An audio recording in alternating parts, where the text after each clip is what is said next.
God tells him to leave the people where he was instructed, again following that angel that God will provide, but never does. Then in verse 35, God punishes the people with the plague, even though in verse 14 he had decided not to. So thanks very much.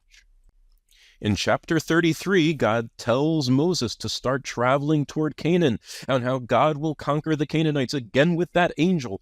And verse 7 makes it sound like they are traveling, with a description of how Moses would pitch the tent of meeting outside the camp and talk to God freely there, which happens to be contrary to everything we were formerly told about the tent of meeting, which had it as part of the tabernacle yet to be built. And anyway, in verse 11, we are introduced as if for the first time to Joshua again. Hello, Joshua, who, as it turns out, is actually a child. Whatever. Moses has the mysterious conversation with God, apparently not on the mountain this time, asking God who God will send with him on the journey, evidently not convinced by God's repeated promises that he would send an angel, and perhaps rightly so. Moses requests to see God's presence and know God's ways. All very mysterious, but perhaps a good prelude to resuming the Israelites' journey. But then in chapter 34, we are back at Mount Sinai, and Moses is instructed to carve 2 tablets and bring them up to the top of the mountain, and no one else is supposed to come up. Let's see if they can do it right this time.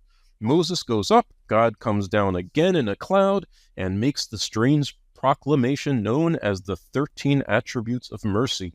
Why now? Who knows? Moses bows low to the ground as if he's meeting God for the first time, and pleads for God to accept the Israelites as if they hadn't already made a covenant or 2 or 3.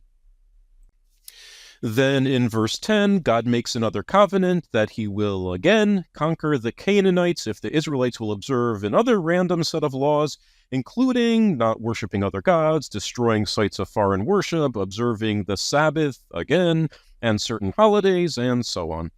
And even though the set of instructions this time is much shorter than the first, Moses is still there 40 days and 40 nights, which might make you want to say, fool me once.